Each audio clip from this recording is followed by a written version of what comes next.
there was a report in Politico, of course, about the Munich Security Conference that has just ended. And,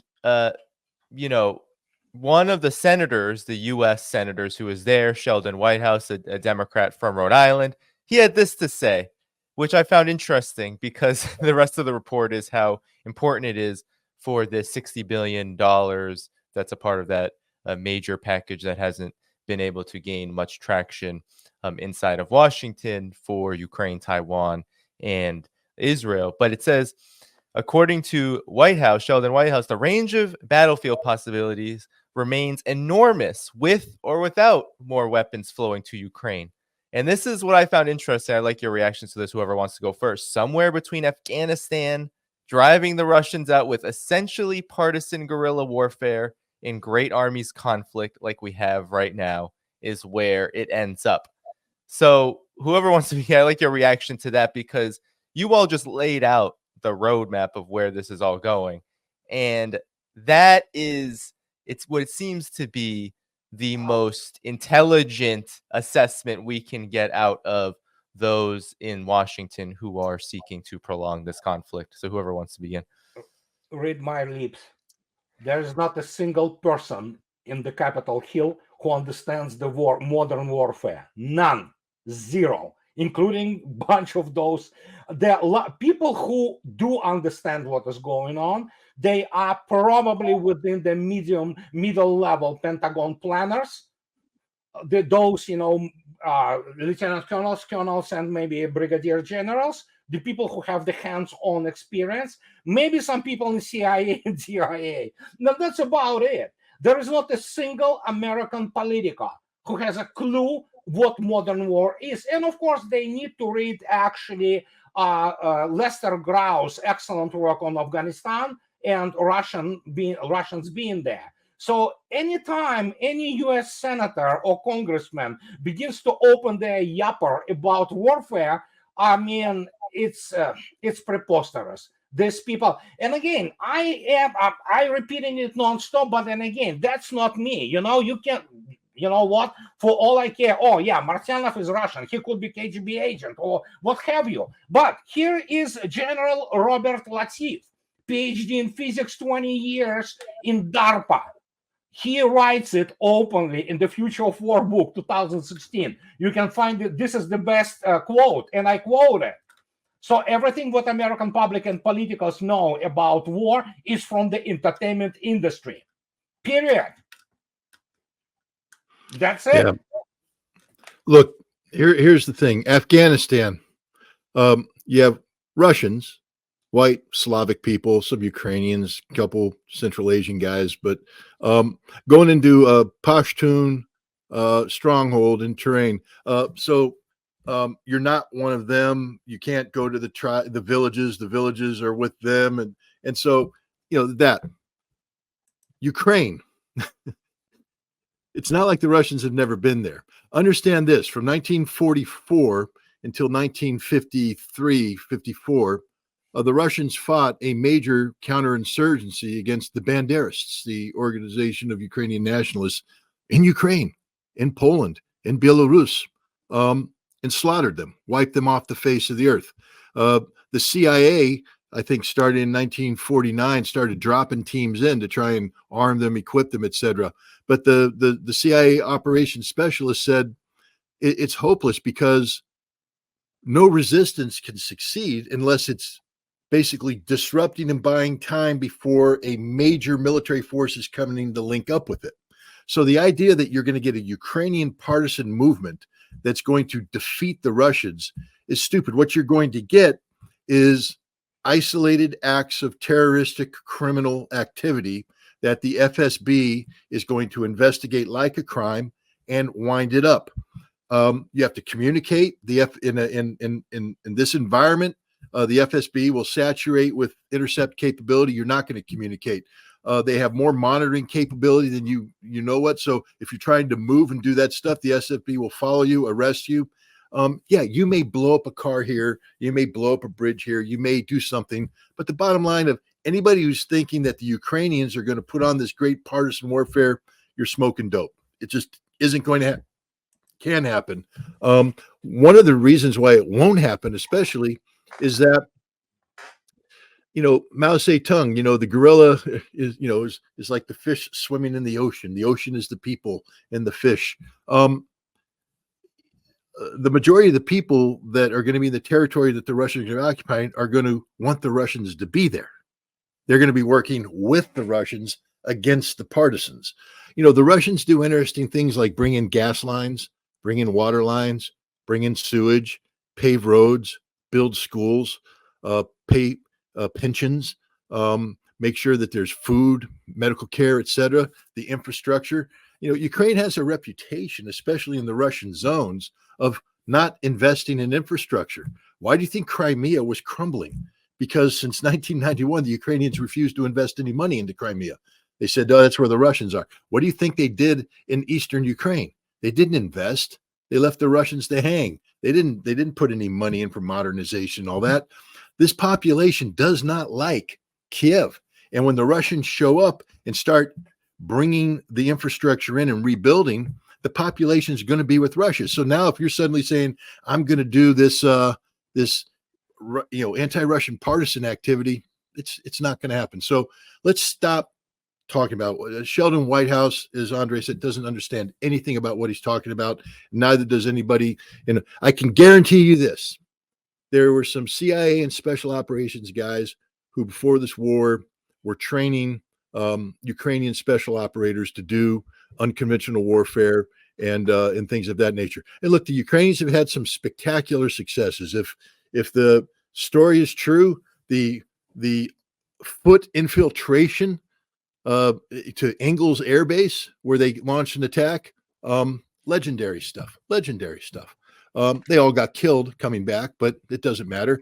They did that. There's some really good guys in Ukrainian special forces, but these aren't partisans. These are direct action, kind of guys. Anybody who does this work, if you go talk to a special forces team right now, and who's actually gone through Robin Sage and does all this stuff, they'll sit there and tell you we don't want to touch this with a 9-foot pole because it's a recipe for failure. Where's the action to link up? Where's the action to bring control? We have to give these people hope. They have to have a hope that something good is going to happen. And that implies that NATO, either the Ukrainians are going to reconstitute an army and be able to launch an attack. That's not going to happen. Or NATO's coming in. That's not going to happen. So when Sheldon Whitehouse speaks of, large army warfare, I think that was the term he used. It isn't. The Russians are not going to invade the Baltics. The Russians are not going to invade Poland. It just isn't going to happen unless Poland attacks Russia or the Baltics attack Russia. And then it's all she wrote. With an army now that the Russians, do you think that the United States right now has, let me put it this way. Back in 2005, 2006, I was invited to the School of Advanced Military Studies in Fort Leavenworth to meet with. They have it's a majors level course, command and staff, but then they have a lieutenant colonel's special course, which is more elite. And I had a friend who was there, so I came in to talk with them. But then I've talked to the majors. But what I was watching was they were bringing people in to come up with counterinsurgency warfare doctrine to bring everybody together, to talk about the lessons learned from Iraq and Afghanistan, to bring the brain trust together and come up with, doctrine. Petraeus was in charge and he produced a piece of crap, but that's a different story. At least the system was trying to do something right. The Russians right now, this is like, Opti going off to the General Staff Academy is around their third or fourth iteration of pulling combat leaders out of the front lines, putting them for a 3 or 4 month course in the General Staff Academy to suck the knowledge out of their head and say, how do we get better? What do we have to do? And then they take this, they turn it into a curriculum, and they've actually had units that had gone through training, gone through the assault courses. The new curriculum came out and people went, we were teaching them the wrong thing. If they go in, some of these guys are going to die because we haven't updated it. They pulled them off the front. They were supposed to become the operational reserve ready to go. And they pulled them off and retrained them. Took, a month and a half, 2 months to retrain these guys to the new doctrine because the Russians are continuously updating this stuff. The Russians right now, as Andrei said, they're not just fighting the Ukrainians. They are geared towards fighting NATO, and NATO won't have a clue what hit them, because I can guarantee you that the United States hasn't pulled. First of all, we're not directly involved in this, but if I were doing this, I would take Americans, special forces guys usually, or some skilled, tactically oriented majors, some captains, some majors, some lieutenant colonels, and I would sheep dip them. I would say, you're Ukrainian for a month. You're attached to this unit.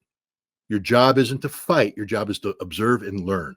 I want you to watch how the Ukrainians are doing this. I want you to see how the Russians are doing this. And if you live, we're going to pull you out and you're going to the School of Advanced Military Studies, where we're going to start updating doctrines so that we're ready to fight the Russians, because they're getting ready to fight us. But we're not doing that.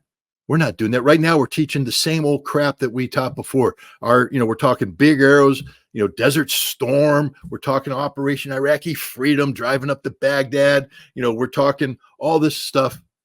And if we try to do that against the Russians, we're going to die, literally, straight up. Because we're, as Andrei said, the Russians, the reason why they built this new artillery system is that they learned something, that you can't allow yourself to be outranged. You can't allow yourself to be outranged. And NATO was outranging the Russians. B, even if you have ranged weapons, because the Russians do have some long range artillery, it has to be precision strike capability. And if it's not, then it doesn't do you any good. You're blowing up dirt. And C, if you can outrange them with precision strike and mass, you win. And then the most important thing, and this is something that nobody gets, a couple of the guys I talked to, including Opti, I'm allowed to talk about it now because he's spoken, so I don't feel guilty. I always felt guilty, like I'm betraying a trust. But the Russians now, look, and he laid it out for me. He said, Scott, I know you. I know your background. He said, I can tell you how you would do the battle. You'd get up there, you'd have your supporting arms in place, you'd lay down your supporting arms, you'd advance, you bring in your spotters, you'd have some drones out there. As you locate the enemy, you're going to suppress them, maneuver in, come in, bring it up, boom, boom, boom. And I said, yeah, that's pretty much how it works. And he said, okay, let me tell you how we do it now. He said, I start out by gridding out the battlefield. And the grids are drone support grids. And he says, what I do is I overlay my drones, the reconnaissance drones, the oversight drones, the communications drones. They even have logistics drones now. As you put infiltrators in, you can fly in drones that drop off supplies, so you don't have to worry about, bringing in a tracked vehicle and all this kind of stuff. But the drones are in there, are maneuvers based upon drones. The drones define the maneuver. And then I start overlaying my drone plan with infantry, artillery, armor. These are all supporting weapons to the drone fight. The drones are leading the way. This is what he's writing right now. New drone doctrine, because drone warfare, it's over. I mean, I had guys talking to me about this even beforehand. They were talking about, because I always thought, drone operator would be some guy, some geek in the rear, flying a drone around. And he was like, oh, hell no. He said, we go in with an assault unit and we have a drone unit right with them, providing tactical combat support. And I'm not talking about reconnaissance. I'm saying fire support. These FPV drones, we got a bunker. Could you imagine Iwo Jima? The Marines come in off the beach. They come in and bam, they get hit by a Japanese bunker. Instead of having to lay down suppressing fire, maneuver in, get guys killed and all that stuff, they call back and a guy comes up, flies his drone, boom, drone, take it out, go. They got that built right in. But see, that's still a supporting arm. What they're doing now is the drones are leading the way. The drones are defining, shaping the battlefield. Everything else is supporting this. And we're back in the United States still playing Desert Storm. I'll give you the number. I'll give you the number. I believe the last half a year, it's just half a year. You can check it out. 23,000 drones have been produced, and we're not talking about FPVs. We're talking about the serious, drones. So they say they will increase it 10 times this year. And they showed it, Zala Corporation. So that is why when you drive in Donetsk, you better have your sunroof open and all windows down. You know why? You want to hear when this thing comes in, then you maybe have a chance, or if you have a weapon, you probably can, shoot back, hoping that you will hit it. But the point is, as Scott correctly stated, and it's Gerasimov and General Staff, what are they doing right now? They have no reason to rush, actually. You know why? Because as it's been stated very clearly, and I repeat basically what everybody knows in Russia, Russian armed forces have been untied from the calendar. That's what Putin said. I don't care about calendar. You do your thing, whatever it takes. And so Gerasimov and General Staff, they are shaping the military, as Scott correctly stated, for the next 25 to 30 years. And it comes through that's where the difference is. As Mark Milley, before he left, he said, oh yeah, if we had this, joint force thingy, it's like everybody, neocons went after him. I don't like Milley. I mean, he wasn't the principal man, but the point is, neocons went berserk. He wants to copy Russian General Staff, and it's not going to work. Well, you know how it works in the United States. Each force, each service basically bring in their operational plan, and they try to coordinate through the Joint Chief of Staff. In Russia, General Staff literally designs everything from the military industry to what weapon system you want, to what weapon system you need to design for the future, and how the doctrine will be written for the future. It is all coordinated. There is no such thing as Navy comes in and says, oh yeah, we need to have this, and period. They have to do it in connection to the overall defensive doctrine of the state. And that's why General Staff exists. It coordinates literally everything. And when you look at this, it is the shaping of the force. This force, could it go, for example, into Poland? Yes, it could. But will it? No. Why? But it is designed such a way as to, correctly Scott stated, if NATO decides to commit suicide, so there you go. Russia has this force. Plus, there are other geopolitical contingencies which have to be considered. And I'm not going to go into this. But how to put it? Things change. Even Mr. Lavrov a few days ago stated maybe sometime in the future when relations will be restored, we'll see what's going to happen. And I think so. This is the very important thing which happened. Many people do not necessarily reflect on it, as absolutely necessary or as it is worth its consideration. Because what happened with this hysteria with the nuclear weapons in space and all this garbage? Everybody knows it's all propaganda primarily. Everybody knows Russia's anti-satellite capability, what they are pretty much, more or less. They know what they are, and they know Russians do not want to put nuclear weapons into space. There are nuclear, obviously, power sources which are flying there. But the point is, most likely what we see is that, we need to communicate with Russians immediately, we need the contact, it's all the cover up for basically what already everybody understands. Even, I'm not sure about Joe, but I'm pretty sure Sullivan finally figured it out, that we better start talking now, because it could be late down the road completely. And under the guise of this hysteria and they kind of untied themselves a little bit, their hands, that they can go out now and reach to Russians and said, how about those space weapons? And while we're talking about space weapons, how about we talk about this thing here? And then they begin to discuss what is the white elephant, in the room, or 800-pound gorilla, whatever. And they need to talk. because the war between Russia and the United States is a horror. Okay, nobody wants that, So, and as a result, we have this development, and then of course after Avdiivka, well, they knew that Avdiivka gonna fall really fast. They knew it. They are not complete idiots there. There are still smart people in CIA and Pentagon. They could figure it out.